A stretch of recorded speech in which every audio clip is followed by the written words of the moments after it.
Veamos ahora las micosis oportunistas.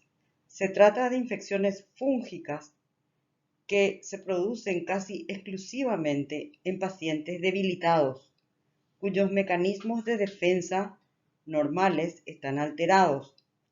Las micosis oportunistas pueden ser a su vez cutáneas, subcutáneas y sistémicas. Estas últimas generan una alta mortalidad. Estas micosis son producidas por hongos que se comportan como comensales del hombre.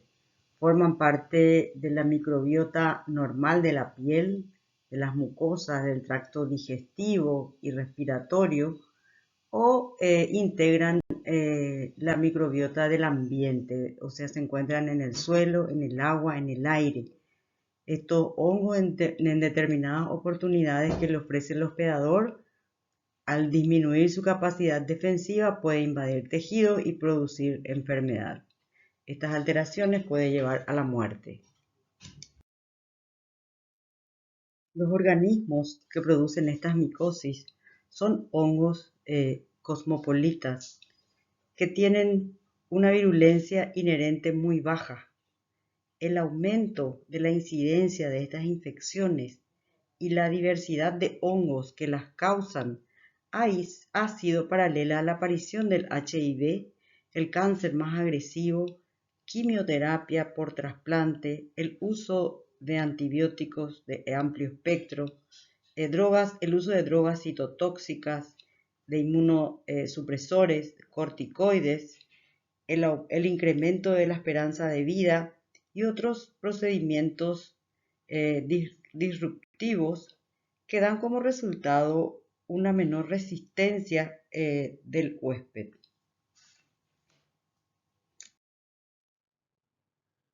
Los mecanismos de infección pueden ser por inhalación de esporas o conidios. En ese caso generalmente pueden producirse infecciones pulmonares. Pueden ser por penetración traumática, atacando piel y mucosas, produciendo infecciones cutáneas y subcutáneas. Pueden ser a través de las manos del personal médico o de dispositivos médicos como por ejemplo los respiradores. O también pueden ser debido a alimentos contaminados con hongos que penetran por la vía digestiva.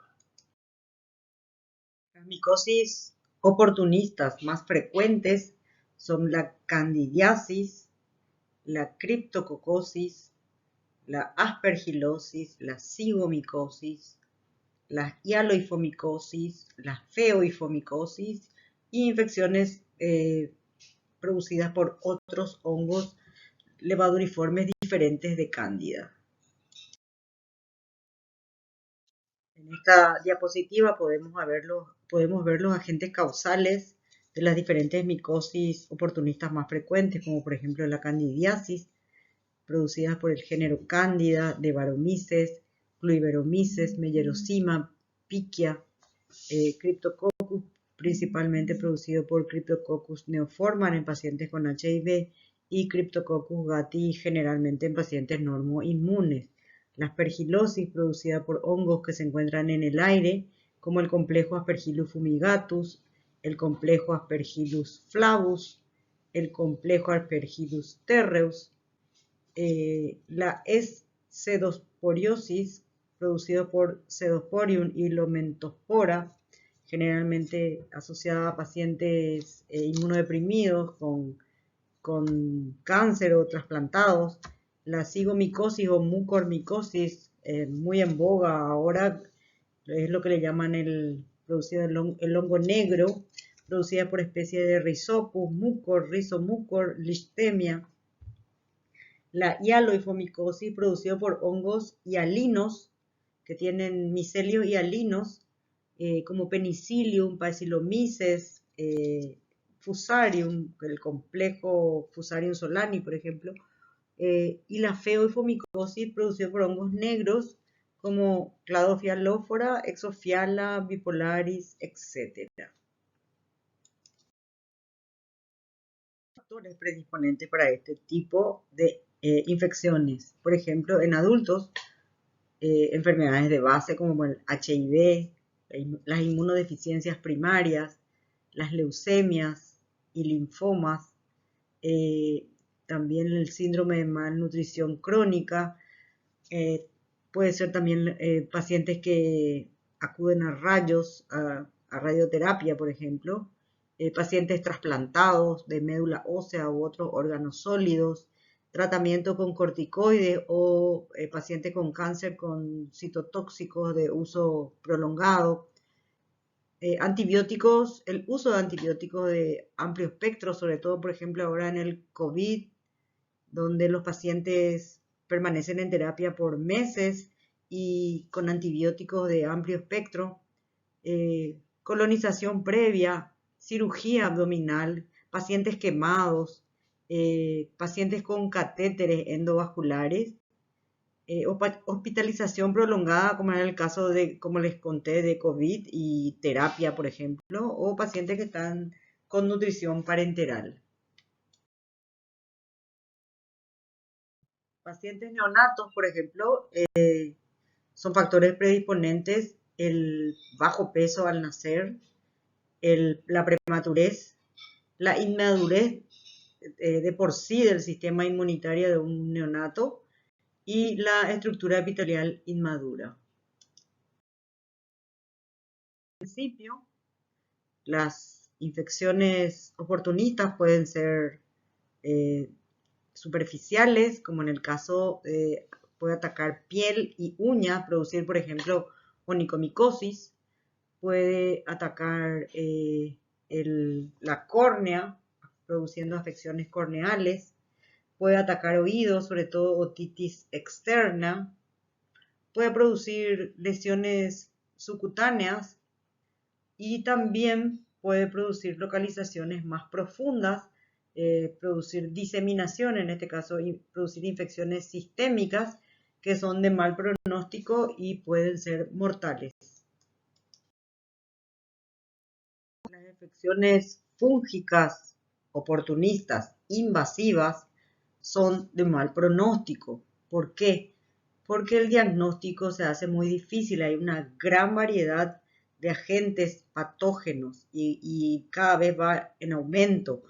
Además, hay escasos agentes antifúngicos. Hay estrategias terapéuticas a definir muy variadas. Depende del género y muchas veces depende de la especie, la sensibilidad de diferentes especies oportunistas.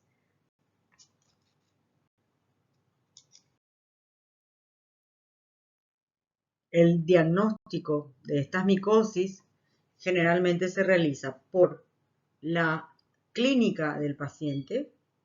Los estudios histológicos son muy importantes, las imágenes radiológicas también, tanto una radiografía de tórax como la resonancia magnética, y también, por supuesto, los estudios microbiológicos y serológicos. Vamos a ver ahora una de las micosis oportunistas más importantes, que es la aspergilosis. La aspergilosis es un espectro de enfermedades oportunistas de humanos y animales causadas por miembros del género Aspergillus. Son afecciones muy diversas que incluyen micotoxicosis, o sea, intoxicación por alimentos que contienen toxinas de este hongo, alergias, colonización de cavidades preformadas como por ejemplo los senos paranasales, produce sinusitis, o tejidos, enfermedad invasiva, incluyendo enfermedad diseminada sistémica y mortal. El tipo de enfermedad y la gravedad de la misma depende del estado fisiológico del huésped y también depende de la especie de Aspergillus. Los hongos del género Aspergillus son moho ambientales que viven en la tierra. sobre sustancias orgánicas en descomposición, como restos de vegetales, de preferencia en lugares húmedos y sombríos. También lo podemos encontrar en las plantas, en los maceteros y también en los ambientes de construcción, en el polvo que genera estos ambientes.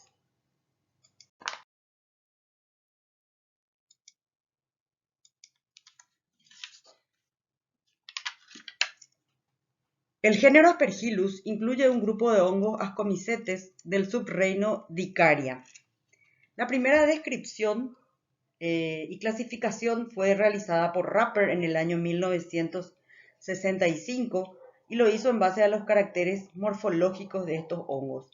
Describió 132 especies. Se han producido importantes cambios en la actualidad en la taxonomía de Aspergillus. Se proponen en la actualidad más de 20 secciones que incluyen en total alrededor de 350 especies que van en aumento, sobre todo con la utilización de técnicas de biología molecular. La clasificación actual se basa no solamente en base a los caracteres morfológicos, sino también en base a los caracteres genéticos, estudios bioquímicos y estudios moleculares. Aspergillus ha quedado como nombre prioritario para todas las especies del género, tanto para su estado sexual como para su estado asexual. Las secciones que producen enfermedad en el ser humano con mayor frecuencia son la sección Fumigati, que acá podemos ver, o Aspergillus fumigatus complex, la sección Flavi o Aspergillus flavus complex, la sección Nigri o Aspergillus niger complex y la sección Terri o Aspergillus terreus complex. Epidemiología. Los hongos del género Aspergillus están ampliamente distribuidos en el medio ambiente, en todas las partes del mundo. Como ya se indicó, son saprobios del suelo y sus lugares predilectos son lugares húmedos, sombríos y en restos de vegetales. Sus esporos pasan al aire y forman parte de la biota anemófila. Debido a su pequeño tamaño, son inhalados por los seres humanos y otras especies de animales y con frecuencia llegan al parénquima pulmonar, donde son fagocitados y lisados por los macrófagos alveolares. En los lugares donde se encuentran internados pacientes inmunocomprometidos, como los neutropénicos, pacientes con cáncer, trasplantados, se deben cumplir con ciertas normas para evitar infecciones por Aspergillus y otros hongos miceliales. Esto es, por ejemplo, no deben penetrar en la habitación donde se encuentran estos pacientes vegetales crudos o ornamentos florales, no deben estar próximas a obras, las salas no deben estar próximas a obras en construcción, deben limpiarse periódicamente los tanques de agua, los pacientes no pueden usar duchas, inclusive en instituciones de alta complejidad, estos pacientes están alojados en habitaciones con aire filtrado de alta eficiencia, o los famosos filtros EPA, y presión positiva, incluyendo a veces el uso de flujo laminar.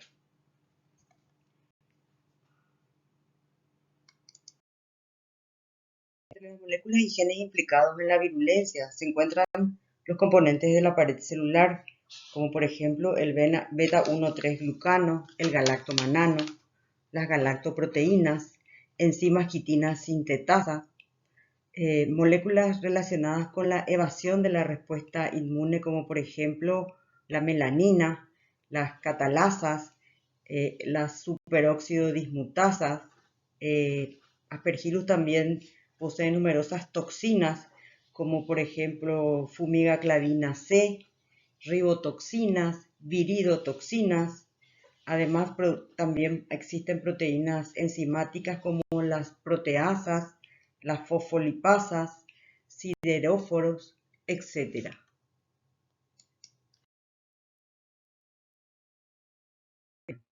Los conidios de Aspergillus penetran por la vía inhalatoria, llegando así al parénquima pulmonar o a los senos paranasales, por ejemplo. La inmunidad innata desempeña un papel importante en el control de esta infección. Cuando los conidios llegan a pulmón, son fagocitados y lisados por los macrófagos alveolares, o si alcanzan los senos paranasales, son eliminados mecánicamente por la secreción de mucus y los movimientos de las cilias del epitelio pseudoestratificado ciliado. Por lo tanto, para que se produzcan procesos patológicos, se requiere que alguno de estos mecanismos defensivos falle. El galactomanano, que se encuentra en la pared celular, es el antígeno predominante en Aspergillus. Participa en la adherencia a las células del huésped y en la fagocitosis. Una vez dentro de los macrófagos, estos conidios son destruidos por mecanismos oxidativos, y si llegan a germinar y sobrepasan esta barrera, los polimorfos nucleares son los que destruyen estas hifas. En los pacientes neutropénicos se observa la pérdida de la capacidad fagocitaria de los macrófagos y los polimorfos nucleares. También ocurre lo mismo en las leucemias y en los pacientes trasplantados de médula ósea. Así entonces los conidios germinan en el parénquima pulmonar, penetran y trombosan los vasos sanguíneos y producen un infarto hemorrágico en las áreas vecinas al foco de infección, dando así origen a metástasis en piel, en sistema nervioso central, miocardio y otros. En pacientes con enfermedad pulmonar obstructiva crónica, en los que reciben corticoides a largo plazo, en los pacientes con HIV, hay deterioro de la inmunidad adaptativa mediada por células. Esto da lugar a neumopatías crónicas excavadas, cuadro parecido a la tuberculosis, y en los senos paranasales producen sinusitis crónicas, que ulceran las mucosas y destruyen parcialmente paredes óseas de estas cavidades. En los pacientes alérgicos, los esporos quedan atrapados en los bronquios y en los senos paranasales y no pueden ser eliminados. Germinan produciendo bolas fúngicas, produciéndose así la aspergilosis broncopulmonar alérgica y la sinusitis fúngica. Y por último, pueden penetrar a una cavidad preformada en el pulmón, como por ejemplo una caverna de una tuberculosis curada, o una sarcoidosis, o una silicosis o quistes. Ahí en esas cavidades germinan las conidias, se transforman en hifas, ocupando el interior de la cavidad sin invadir, produciéndose así la aspergilosis intracavitaria o aspergiloma. En esta infección hay inflamación broncopulmonar y hay sangrado debido a las toxinas. Mecanismos de transmisión. Aspergillus puede transmitirse por la inhalación de esporas con mayor frecuencia, pero también puede ser por inoculación percutánea, producir infecciones en piel primarias, como onicomicosis, úlcera necrotizante, queratitis, otitis externa, y también puede ser por contacto directo con la espora. Entre los cuadros clínicos podemos ver enfermedades alérgicas, en alérgicos produce aspergilosis broncopulmonar alérgica, rinosinusitis, asma, alveolitis extrínseca. También puede producir infecciones superficiales primarias, como por ejemplo otomicosis, otitis externa, y onicomicosis, que es infección de la uña de los pies o de las manos. También en pacientes inmunodeprimidos puede producir infección invasiva, como por ejemplo la aspergilosis pulmonar invasiva aguda y la sinusitis invasiva.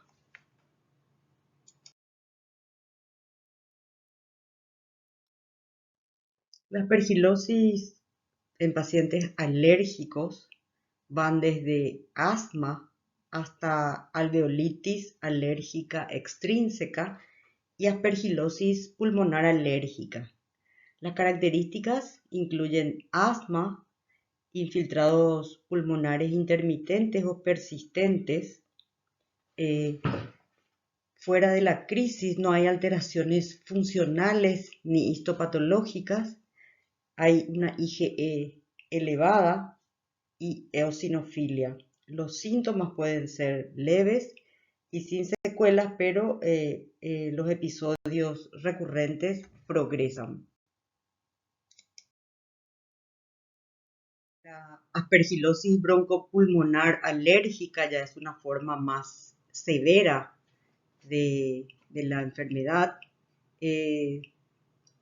Generalmente ocurre en pacientes alérgicos, hay inflamación de las vías respiratorias y de los alveolos pulmonares, hay crisis asmática, fiebre, tos, expectoración mucopurulenta y hemoptoica. La evolución es intermitente y se observa sobre todo en pacientes asmáticos y con fibrosis quística. La sinusitis crónica invasora se presenta habitualmente en pacientes con alteraciones de la inmunidad adaptativa mediada por células. Se observan casos de infección avanzada por HIV, enfermos con linfomas que reciben tratamiento antiblástico, pacientes diabéticos de tipo 1, pacientes tratados con corticoides u otros inmunodepresores. Los signos y síntomas son obstrucción nasal, cefalea, rinorrea purulenta, epistaxis, a veces eliminación de trozos de mucosa o cartílago necrosados y más raras veces se ve la salida de secuestros óseos. El estudio anatomopatológico permite observar úlceras en la mucosa sinusal cubierta por costras oscuras. Aspergilar invasora aguda.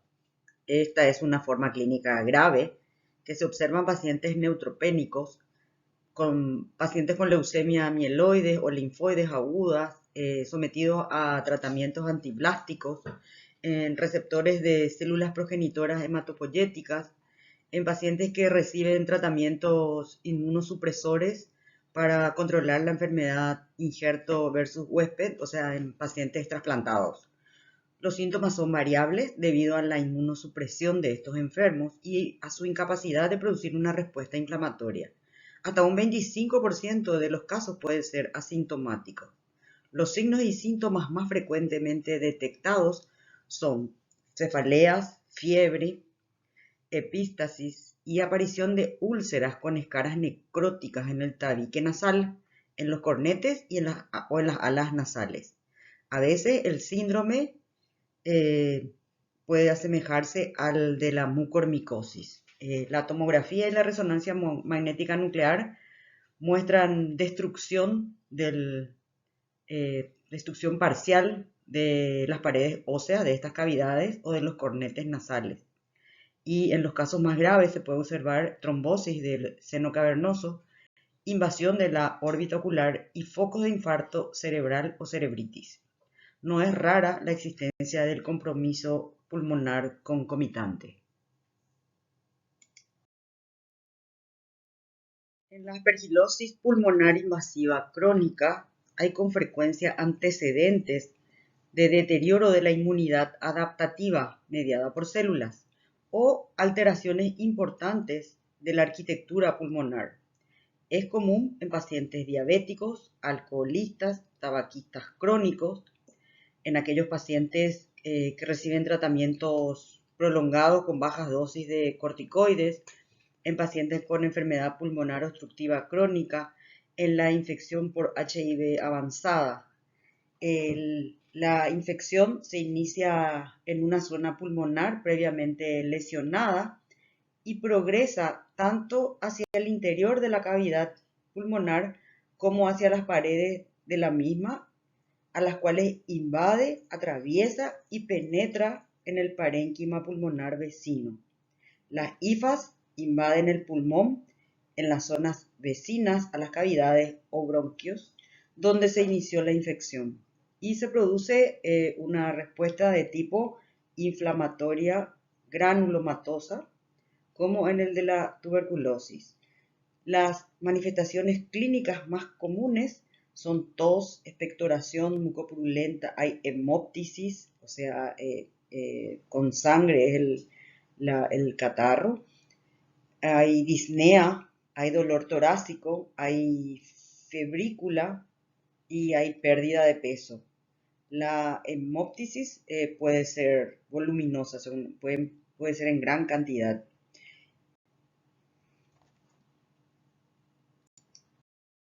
En la aspergilosis intracavitaria, conocida también como aspergiloma o bola fúngica, los esporos de Aspergillus germinan y producen hifas en la luz de una cavidad pulmonar o bronquial preformada, y las hifas no invaden el parénquima pulmonar vecino. La mayor parte de los casos tienen antecedentes de una tuberculosis pulmonar excavada previa que curó, dejando una secuela cavitaria. Y otras causas menos frecuentes pueden ser los quistes congénitos o secuelas excavadas de sarcoidosis, histoplasmosis, coccidioidomicosis.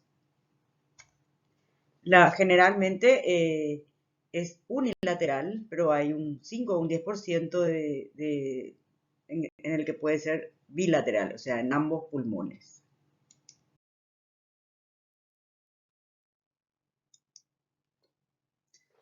Bueno, en los casos de la aspergilosis intracavitaria, los signos y síntomas son la hemóptisis, o sea, hay expectoración con sangre en el 50 al 80% de los casos.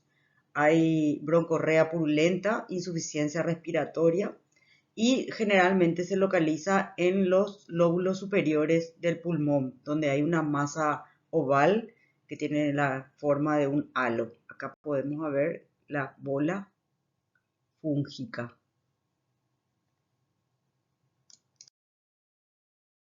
Esclerosis pulmonar invasora aguda o subaguda. Esta forma clínica se observa en pacientes con deficiencias del sistema inmune de diferente gravedad.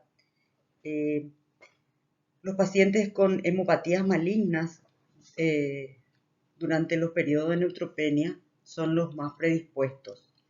La neutropenia crítica y prolongada son factores de riesgo de gran importancia para esta forma de infección.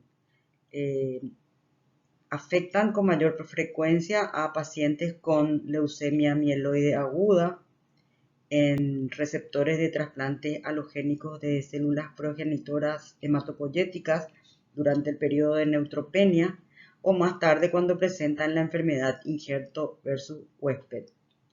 También se puede observar en pacientes con trasplantes de hígado, de pulmón o de corazón-pulmón. En pacientes que reciben altas dosis de corticoides igual, o otras drogas inmunosupresoras, en infecciones por citomegalovirus y en pacientes con colonización previa de las vías respiratorias por Aspergillus. En este caso, las lesiones se originan principalmente por invasión de los vasos sanguíneos, tanto arteriales como venosos. Se produce una trombosis de los mismos, hay un infarto con necrosis de la zona distal irrigada y embolias sépticas hacia otros órganos. El curso es agudo y la respuesta inflamatoria es mínima. En los pacientes no neutropénicos, la respuesta inflamatoria puede ser supurativa y granulomatosa y el curso es subagudo. No hay signos o síntomas patognomónicos de esta infección, de este tipo de infección, y hasta en un 25% de los casos pueden cursar sin sintomatología clínica. Las manifestaciones más frecuentes son fiebre, sin respuesta a los antibióticos, tos seca, disnea, dolor torácico, hemóptisis. aproximadamente en el 30% de este tipo de infección pueden dar orígenes a focos metastásicos en otros órganos, como por ejemplo el sistema nervioso central, la piel, los ojos, pueden causar endocarditis, miocarditis, puede atacar huesos, etc. La esclerosis cerebral entonces ocurre por diseminación hematógena de pacientes que tienen aspergilosis pulmonar invasiva subaguda, y esto ocurre en un 10 o un 20% de las mismas. En el sistema nervioso central se producen embolias que causan isquemia cerebral e infartos. Los síntomas son cefalea, alteraciones de la conciencia, convulsiones, parálisis. La tomografía cerebral o la resonancia magnética muestra infartos cerebrales. En los pacientes no neutropénicos se pueden presentar abscesos cerebrales. La esclerosis cutánea se puede observar en pacientes con HIV y los neutropénicos severos. Muchas veces es una manifestación de una enfermedad diseminada, como las que hablamos anteriormente, pero en otras se pueden producir, por ejemplo, en los quemados, pacientes con quemaduras, o en prematuros. Las lesiones que se observan en piel son vasculíticas en forma de púrpura palpable, infiltrados nodulares rojo-violáceos que se necrosan, se ulceran y se cubren de una costra negra, dando lugar a un cuadro de edema gangrenoso. Producir queratitis, que se presenta casi siempre como consecuencia de un traumatismo ocular, también por contaminación del agua que se utiliza para los lentes de contacto. La lesión generalmente se manifiesta como un cuadro de conjuntivitis que se agrava, pudiendo ocasionar perforación corneal y pérdida del ojo afectado. En inmunodeprimidos se puede producir por vía hematógena o por contigüidad. Además, también puede producirse endoftalmitis, que es la infección del globo ocular por Aspergillus.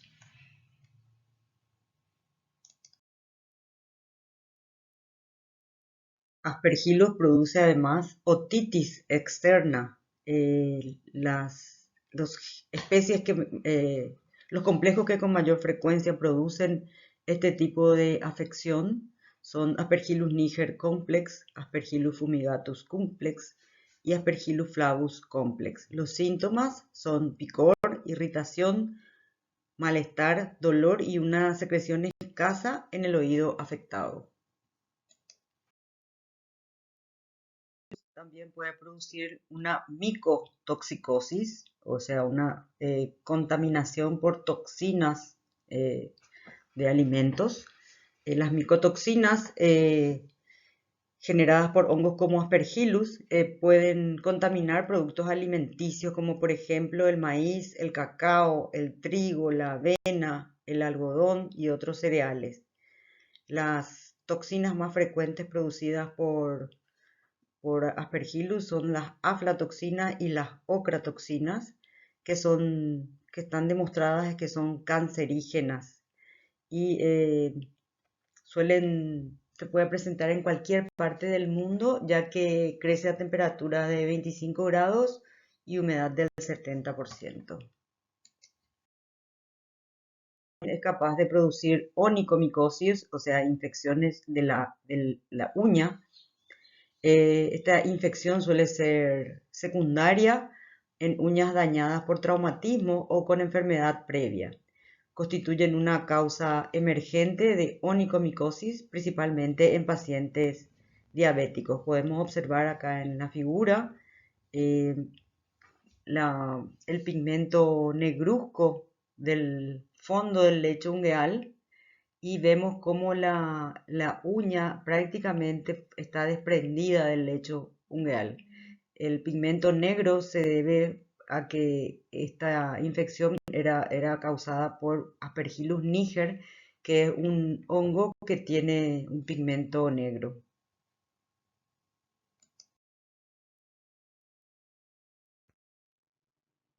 El diagnóstico de la aspergilosis, sobre todo de las infecciones graves, como por ejemplo la enfermedad invasiva, eh, suele ser todo un desafío. Existen más de 200.000 casos por año y el diagnóstico se hace difícil ya que no existe una única prueba que por sí sola dé lugar a un diagnóstico de certeza. Esto también asociado a su elevada mortalidad, sobre todo en los casos graves, como por ejemplo en las infecciones invasivas y diseminadas. Depende de la inmunidad del paciente, del órgano afectado, del momento del diagnóstico y también de la terapia antifúngica. Este diagnóstico suele ser todo un desafío debido a las múltiples dificultades para demostrar la presencia del hongo. Las muestras obtenidas eh, deben someterse a procedimientos convencionales, como por ejemplo el examen microscópico, que se realiza generalmente con un examen en fresco con hidróxido de potasio. Se puede realizar coloraciones como la tinción de blanco de calcofluor, el cultivo que se realiza en medios comunes y específicos. La anatomía patológica también es muy importante para la demostración del hongo en las lesiones. La mayoría de los hemocultivos son negativos. Existen también otro tipo de pruebas directas que son la detección de galactomananos, la detección de 1,3 beta de glucano, las pruebas del lateral flow y por supuesto la PCR, que ha sido muy importante en el avance en el diagnóstico.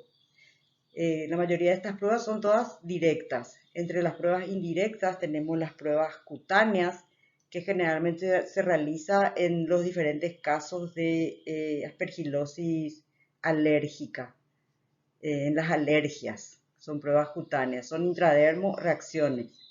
Y otras pruebas inmunológicas, como por ejemplo, que detecta anticuerpos, como por ejemplo la inmunofluorescencia indirecta, la prueba de fijación de complemento, la prueba de inmunodifusión y la inmunoelectroforesis. En ciertos casos, sobre todo en casos alérgicos, en las infecciones producidas en alérgicos, es importante el dosaje de IgE, sobre todo para la aspergilosis broncopulmonar alérgica, y también se observa en estos casos un aumento de IgE específica contra Aspergillus.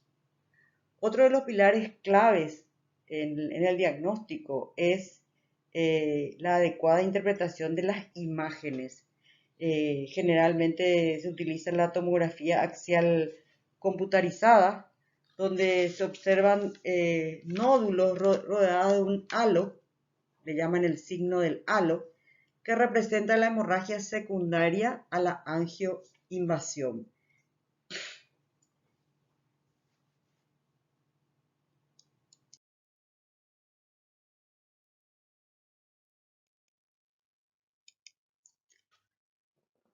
La tomografía axial computarizada es muy útil en el diagnóstico presuntivo precoz, sobre todo en pacientes neutropénicos en los que se sospecha una aspergilosis invasiva. En esta tomografía se pueden observar nódulos rodeados de un halo que representan la hemorragia secundaria a la angioinvasión y es una sospecha fuerte de una aspergilosis. y es utilizado sobre todo para el diagnóstico precoz.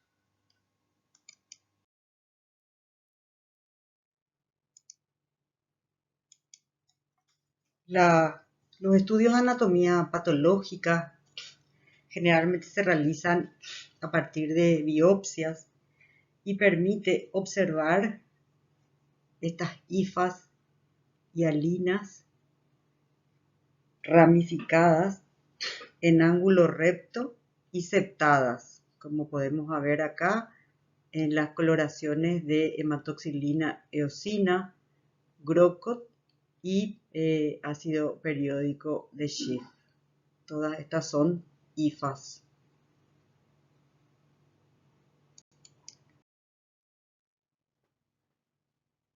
Las muestras, como por ejemplo el contenido de los senos paranasales por endoscopía o biopsia, sobre todo en los casos de sinusitis, el esputo, secreciones bronquiales, como por ejemplo el esputo, la secreción traqueal, el lavado broncoalveolar, se usa en los casos de el compromiso pulmonar.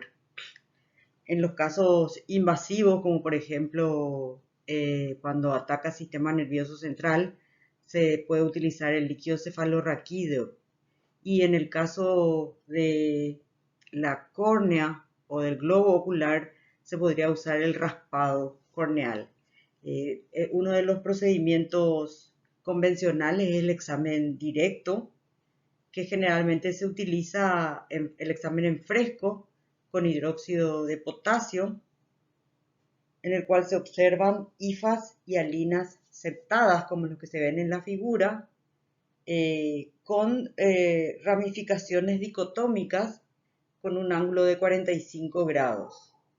También se pueden utilizar la tinciones, como por ejemplo la tinción de calcofluor, que utiliza el microscopio de inmunofluorescencia y que es una técnica más sensible que el examen en fresco, donde también se observan dichas hifas. El diagnóstico clásico también incluye el cultivo. Las especies causantes de aspergilosis crecen con facilidad en medios micológicos convencionales con el agregado de antibióticos. La identificación se puede realizar en agar saburoglucosa, agar papaglucosa con el agregado de antibióticos como cloranfenicol, amicacina, gentamicina, y también se puede utilizar el agar SAPEC. La identificación preliminar de los complejos de especies se efectúa mediante la descripción de los caracteres macroscópicos de las colonias y los caracteres microscópicos de las mismas. Con esto se puede hacer un diagnóstico presuntivo, pero la identificación de especie requiere técnicas de biología molecular.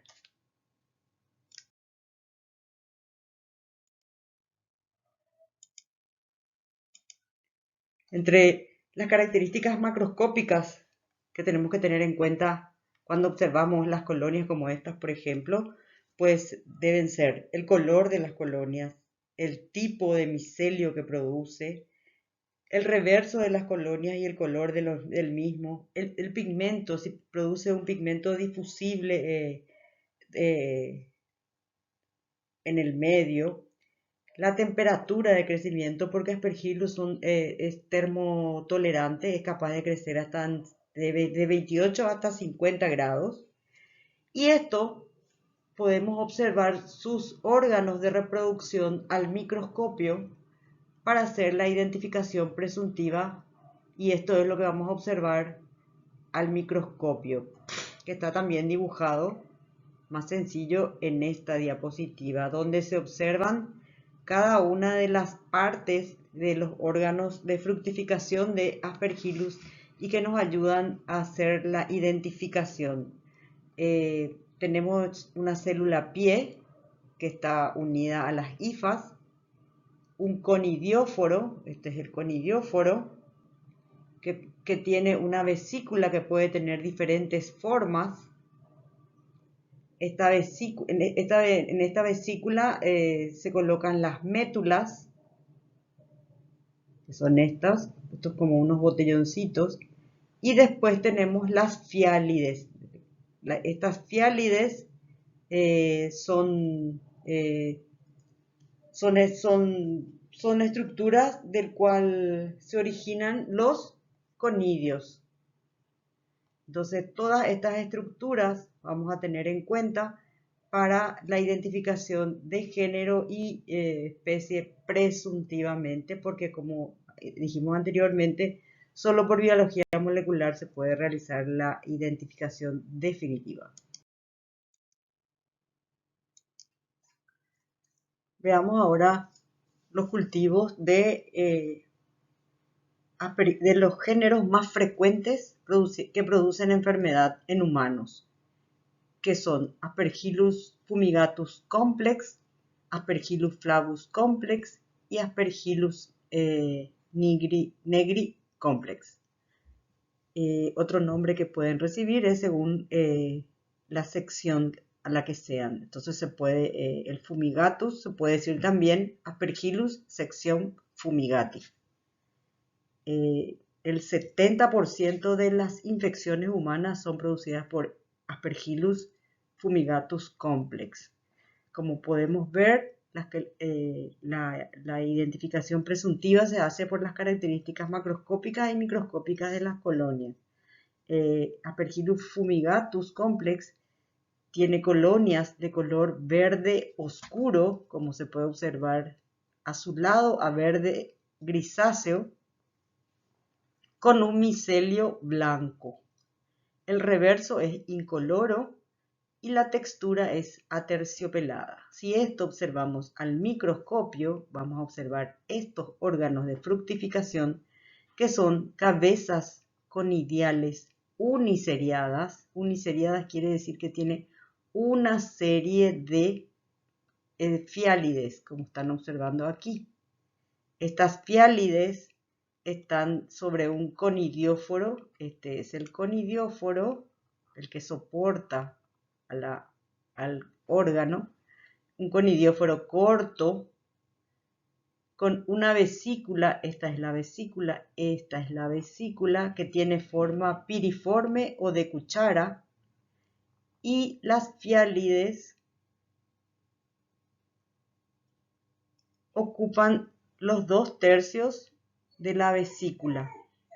Los conidios que pueden observar que salen de las fiálides son globosos a ovoides, lisos o ligeramente rugosos. Existen en la actualidad en este complejo más de 51 especies. Y es muy importante llegar a especies porque algunos tienen resistencia a algunos antifúngicos.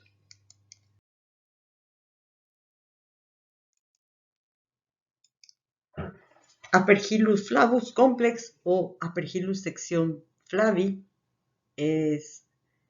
ocupa el segundo lugar en la producción de infecciones en los seres humanos, sobre todo aspergilosis invasiva. Además, es un productor de toxinas como las aflatoxinas o ocratoxinas que producen micotoxicosis y que se pueden encontrar en los granos de maíz y de otros numerosos cereales. Las características macroscópicas de la colonia, como vemos acá, son vellosas, pulverulentas, de color verde amarillento con un reverso de color incoloro o amarillo. Las características microscópicas: se observa un conidióforo largo, rugoso, tiene como unas espinitas acá que no se observan muy bien, pero al microscopio se pueden observar. Una vesícula esférica, esta es la vesícula, métulas y fiálides, aunque acá se observa poco, son biseriados, tiene la métula y después las fiálides, o sea, son biseriados. Y los conidios salen de estas fiálides y son globosos o piriformes de color verde claro. Aspergillus niger complex o Aspergillus sección nigri comprende 26 especies. Son los hongos más fáciles de identificar por el color de sus colonias, que es negro prácticamente, y también los órganos de reproducción, que también son negros. Las características es agente de otomicosis, otitis externa, más frecuente. Características macroscópicas: las colonias son vellosas, de color negro y reverso amarillo. Los órganos de reproducción tienen un conidióforo largo, vesícula globosa, con métulas y fiálides, o sea, son biseriados, y del cual se desprenden conidios esféricos y negros.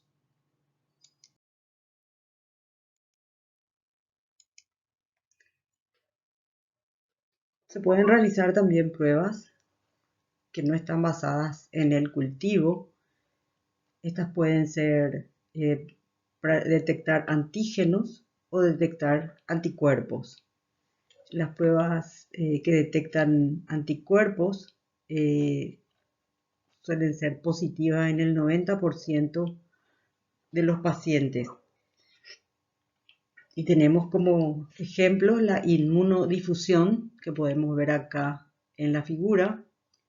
Esto está en un gel de agar, donde se coloca en el centro el antígeno de Aspergillus, y acá en los otros pocillos se coloca el suero del paciente. Si es positivo, se forma una banda de precipitación por la unión del antígeno con el anticuerpo. También se pueden realizar pruebas de fijación de complemento, de inmunoelectroforesis y de contrainmunoelectroforesis. Para demostrar IgE anti-Aspergillus fumigatus debe recurrirse a pruebas de ELISA o de radioinmunoensayo. Entre las pruebas de detección de antígenos tenemos la detección de galactomanano. El galactomanano es un componente de la pared de Aspergillus que se libera a medida que crecen las hifas, y entonces es posible detectarlo en suero y en lavado broncoalveolar. Es un marcador de aspergilosis invasiva. Es bastante sensible. El único problema que tiene es que puede tener reacción cruzada con Fusarium, por ejemplo. También se puede detectar el otro componente de la pared, que es el 1,3 beta de glucano, que es un antígeno panfúngico, o sea, no es específico de Aspergillus. También puede dar positivo en otro tipo de infecciones, como por ejemplo infecciones por Cándida, Fusarium y neumocistis. Una prueba nueva que se está utilizando es la de Lateral Flow Device, que podemos observar en la parte superior, que es una inmunocromatografía. Esta detecta antígeno y se utiliza anticuerpos monoclonales del tipo IgG específico para una proteína secretada durante el crecimiento del hongo. Podemos ver en la figura acá arriba, existe un control y el test. Cuando se tienen dos bandas es positiva y de lo contrario es negativa. Esta es una prueba relativamente nueva. Y por último tenemos las técnicas de biología molecular, que por supuesto son muy sensibles, pero hasta el momento son caras y no disponibles en todos los laboratorios.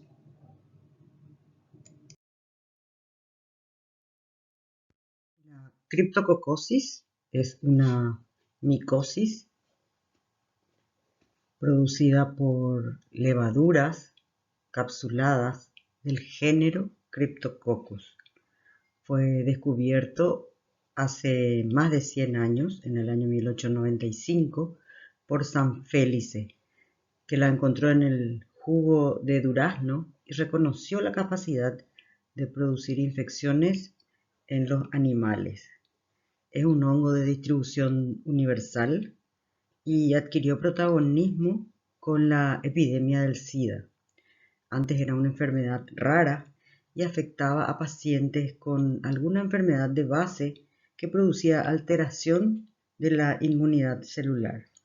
Es una enfermedad que tiene tropismo por el sistema nervioso central, produciendo meningitis, pero también en pacientes inmunodeprimidos puede producir formas sistémicas y pulmonares.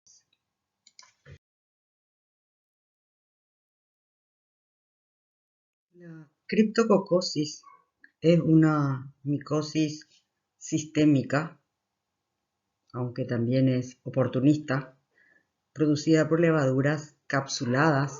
Estas levaduras tienen una gran cápsula, por levaduras capsuladas del género Cryptococcus. La fuente de infección es exógena. La puerta de entrada generalmente es pulmonar.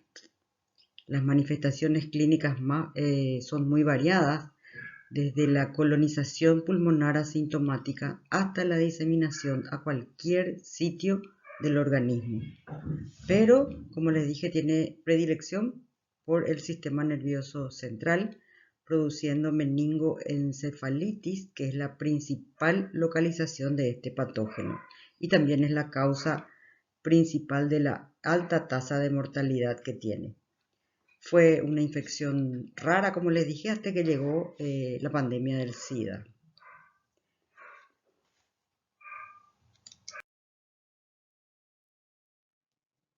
La criptococosis está producida por hongos del género Cryptococcus. Las dos especies patógenas son Cryptococcus neoformans y Cryptococcus gattii. Cryptococcus neoformans además tiene dos variedades, la variedad Grubby y la variedad neoformans. Sin embargo, la incidencia de infección debida a especies criptococósicas no neoformans ha ido aumentando.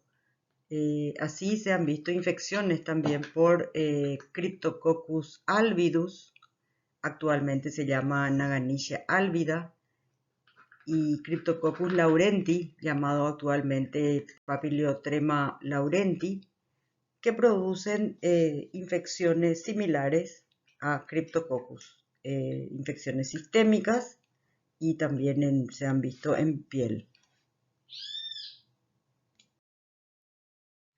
Cryptococcus neoformans tiene una distribución universal, como dijimos, con un amplio hábitat en la naturaleza, en especial en las heces y en los nidos de las palomas, pero también se lo ha encontrado en corteza de árboles y en excrementos de otras aves.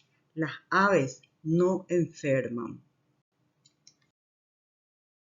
Cryptococcus gattii predomina en áreas tropicales y subtropicales, y su principal fuente de infección son las hojas, cortezas y frutos de los árboles.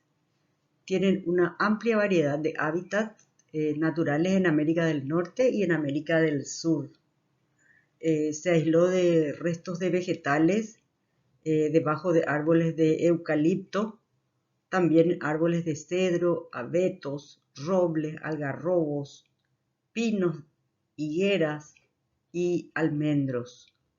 Cryptococcus gattii también enferma a animales. Se han visto brotes, sobre todo en cabras, están descritas.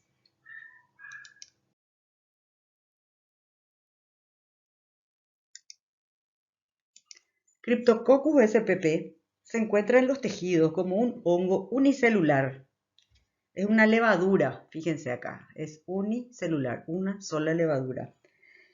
Es esférica, rodeada de una pared de doble contorno, ven bien marcadas, vacuolas en su interior, si ustedes ven las vacuolas dentro, rodeado de una cápsula y también con brotes, generalmente uno o más brotes, uno o dos brotes realmente, caben uno con brotes.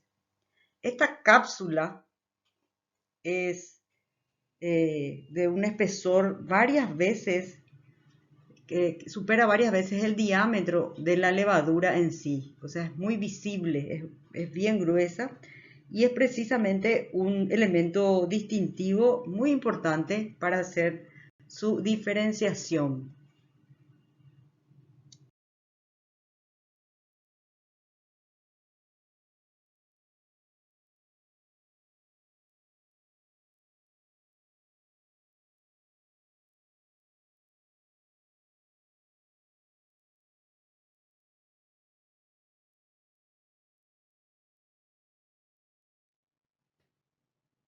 Cryptococcus neoformans eh, tiene numerosos factores de virulencia, entre ellos la cápsula, que está constituido por polisacáridos de alto peso molecular, sobre todo el más importante es el glucurono silomalano.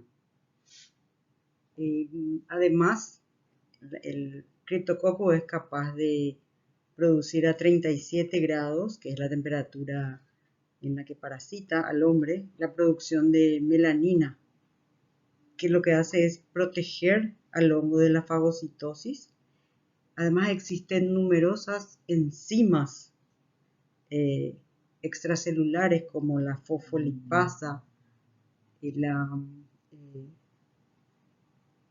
las ureasas, el superóxido de dismutasa, que contribuyen a la invasión fúngica del tejido pulmonar y su diseminación, favoreciendo así la supervivencia del hongo en el huésped.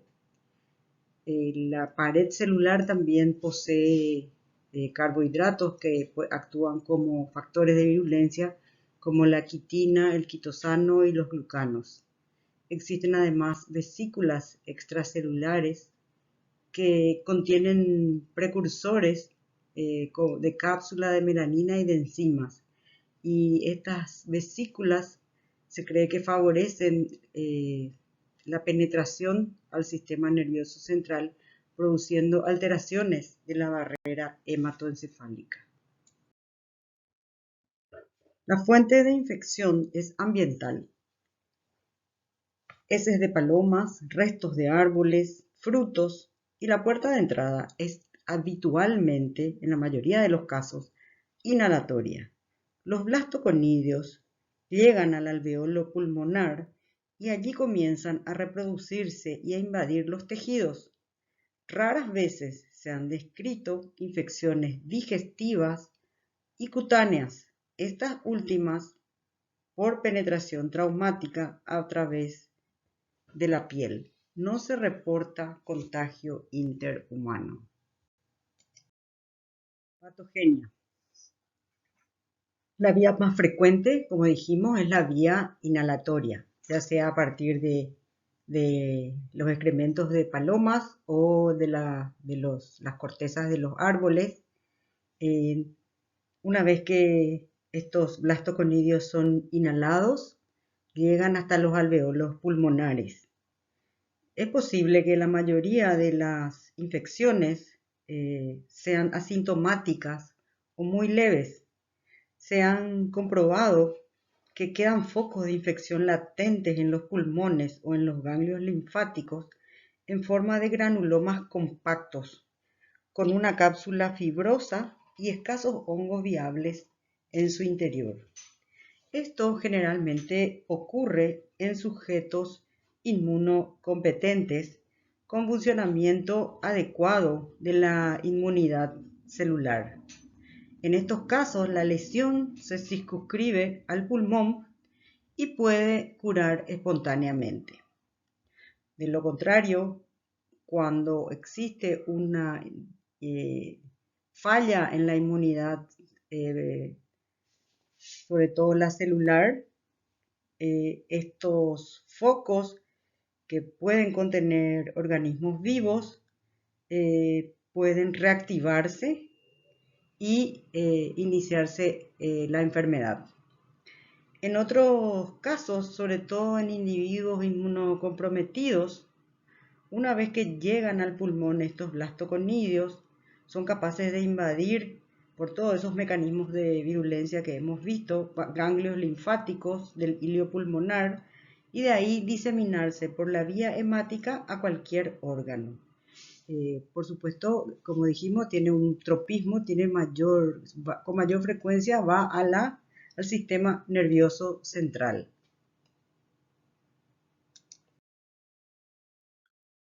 Cuadros clínicos.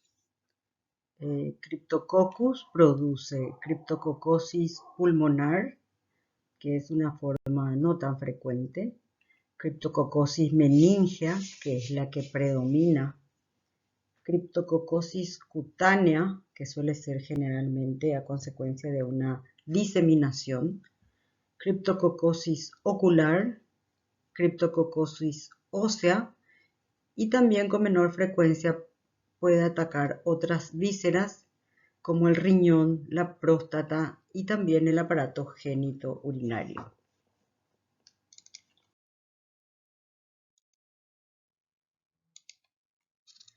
Es una enfermedad micótica pulmonar reconocida en la actualidad como una entidad emergente en pacientes inmunocompetentes.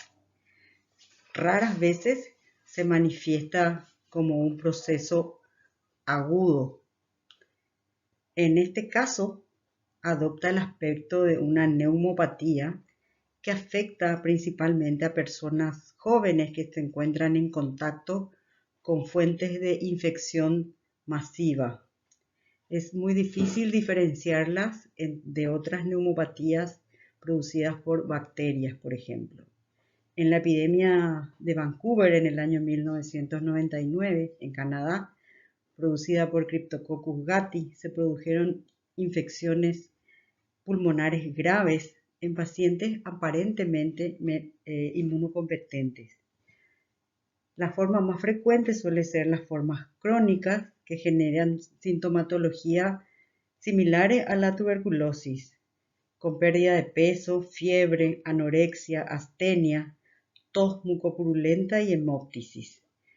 En pacientes HIV, en las imágenes se observan infiltrados, como acá podemos ver, infiltrados, excavados, semejantes a lo de la tuberculosis, y siembra de micronódulos de aspecto miliar.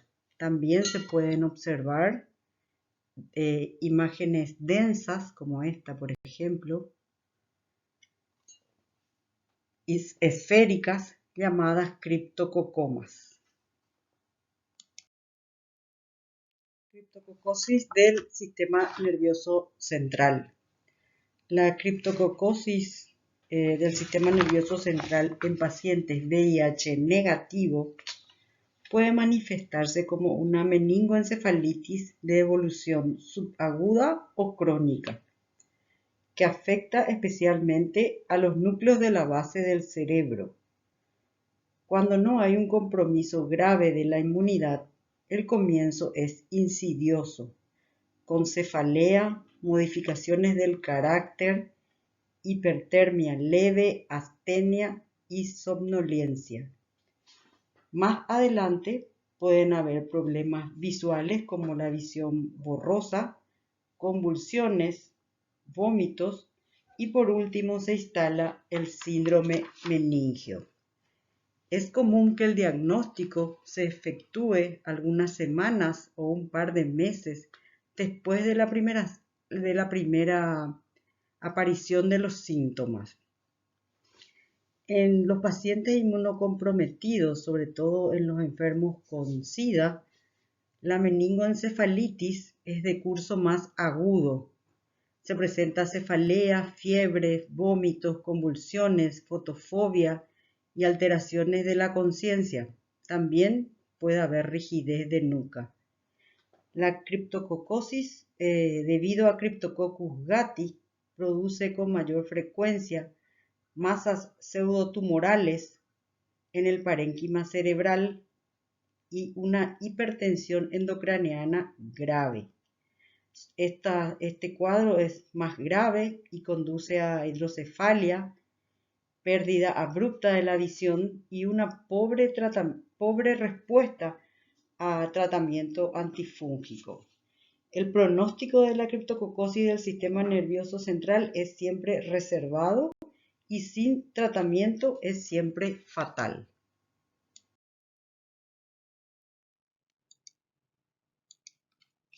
La criptococosis cutánea. La primoinfección cutánea es rara, pero ha sido registrada en varios estudios. Presenta un tubérculo o nódulo o un flemón en el sitio de penetración.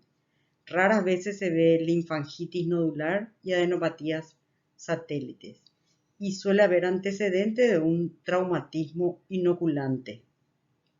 En estos casos, es imposible demostrar la existencia de criptococosis en otros órganos y la evolución suele ser benigna, incluyendo una involución espontánea de las lesiones. Generalmente, la forma cutánea es una expresión de la diseminación. Las lesiones cutáneas se observan en el 6% de las criptococosis diseminadas asociadas a SIDA y en el 10 al 15% de aquellas vinculadas a sarcoidosis, trasplantes de órganos sólidos o pacientes que reciben altas dosis de corticoides. La lesión inicial suele ser una pápula, como podemos ver aquí,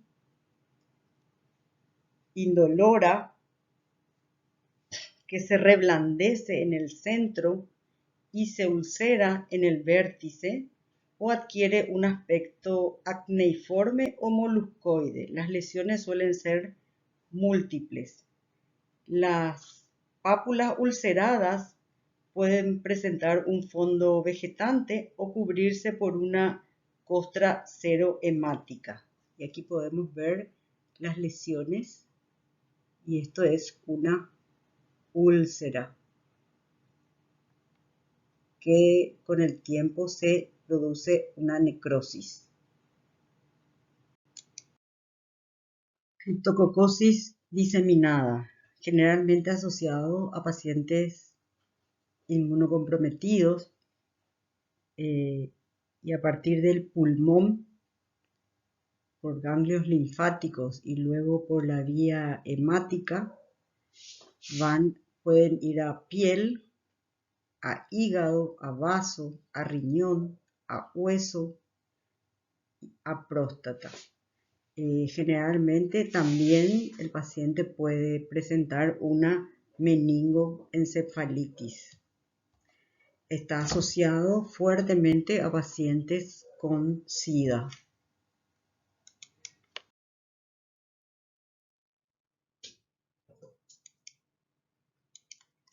En esta diapositiva podemos observar la criptococosis asociada con pacientes con VIH. Generalmente son formas diseminadas y en ellos se pueden observar la diseminación a piel. Vemos las lesiones cutáneas que, como dijimos, pueden ser pápulas, como las que observamos acá, úlceras, como las de acá. También lesiones vegetantes, como las de acá. Y con algunas pueden tener costras serohemáticas.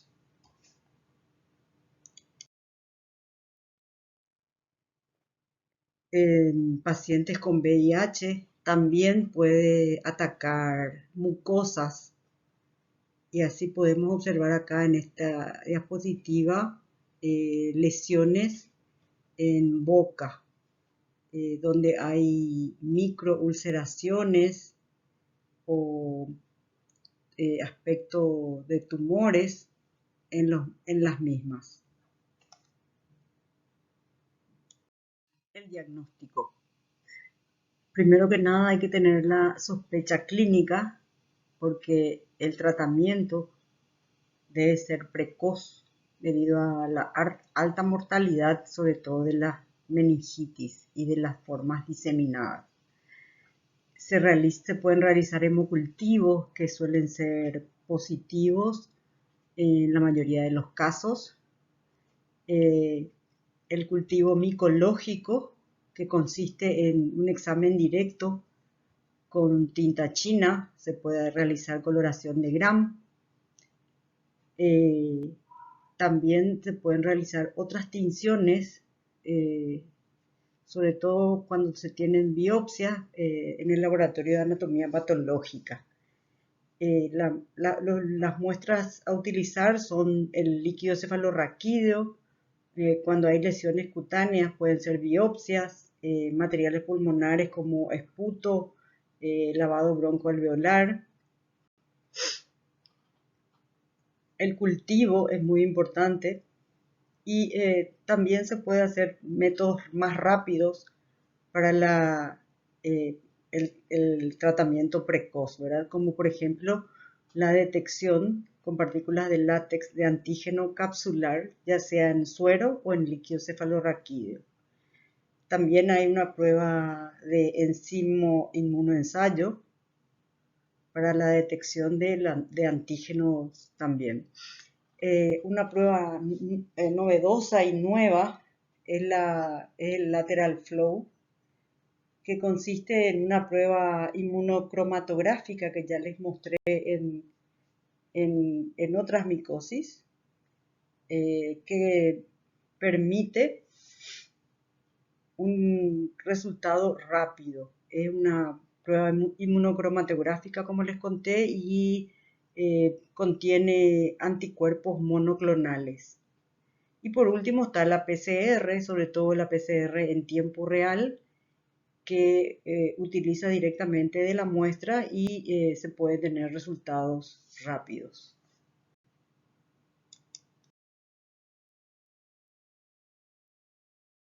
Entonces, el diagnóstico podemos hacer de cualquier material biológico, del LCR, de suero, de orina, de materiales respiratorios, de una secreción abdominal, de cualquier material. El examen micológico, lo que se hace es un examen directo con tinta china. Es una coloración negativa, se dice. Donde se observan las típicas levaduras. La tinta lo que hace es conferir un contraste oscuro, donde uno va a visualizar la levadura con la cápsula. El diagnóstico se basa en la observación de las levaduras capsuladas en el examen microscópico directo. Debe hacerse con tinta china diluida y al microscopio con una lente de 100 por se suelen observar levaduras esféricas como ven acá, con pared celular de doble contorno, presenta generalmente un solo brote y la cápsula que no se tiñe, ven una cápsula bastante grande que no se tiñe con la tinta. Esto es clásico de Cryptococcus. Cultivo. Cryptococcus crece en la mayoría de los medios de cultivo comunes, incluyendo, por ejemplo, en un agar sangre o en un agar chocolate. El cultivo generalmente se realiza en agar saburoglucosa o agar miel, o también agar infusión cerebro-corazón sin el agregado de cicloximida, porque es sensible a este antibiótico. Crece entre las 48 y 72 horas, preferentemente a 37 grados centígrados. Para hacer la diferenciación de especie, hay que realizar pruebas de asimilación, utilización de azúcares como el inositol, asimilación de creatinina y producción de ureasa.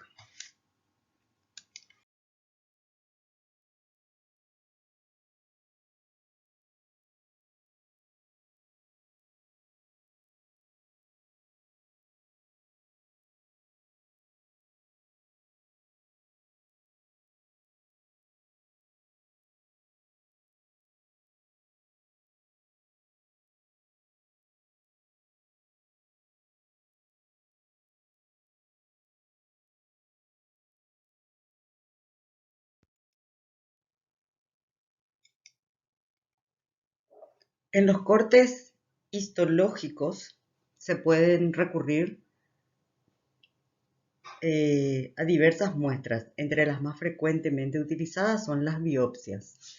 En ellas se pueden realizar diferentes tinciones, como por ejemplo las que vemos acá, que es la de ácido periódico de Schiff, acá abajo, y la de Grocott, que es especial para hongos.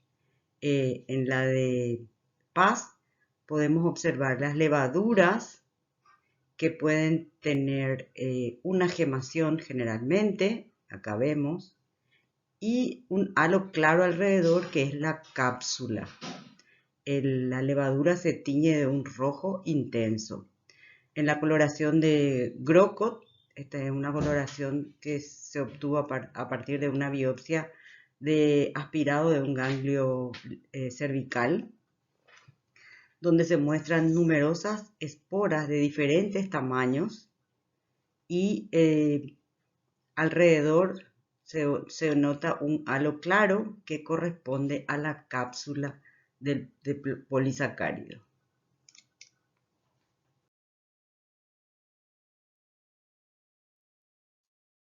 La meningoencefalitis por Cryptococcus son muy semejantes a las meningitis tuberculosas y las de curso más agudo pueden confundirse con las meningitis virales. La criptococosis pulmonar crónica se puede mimetizar y puede ser semejante a las neumonías bacterianas. Las formas diseminadas pueden ser parecidas a la tuberculosis y las lesiones cutáneas pueden parecerse a herpes simple, a una histoplasmosis, a una tuberculosis cutánea, a citomegalovirus, a sífilis terciaria y a neoplasias cutáneas.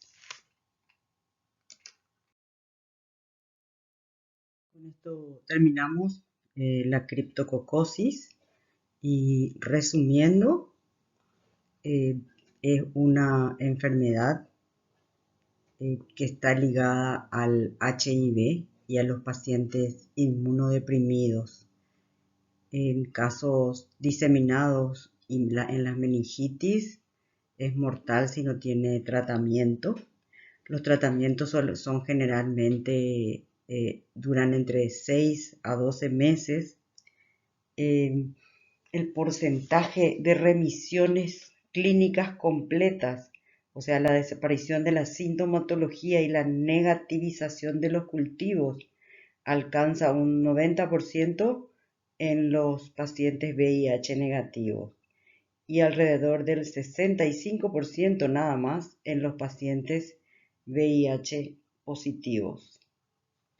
Es una levadura que tiene una llamativa cápsula y que es muy fácil el diagnóstico en el líquido cefalorraquídeo utilizando simplemente la tinta china. Y eso recuerden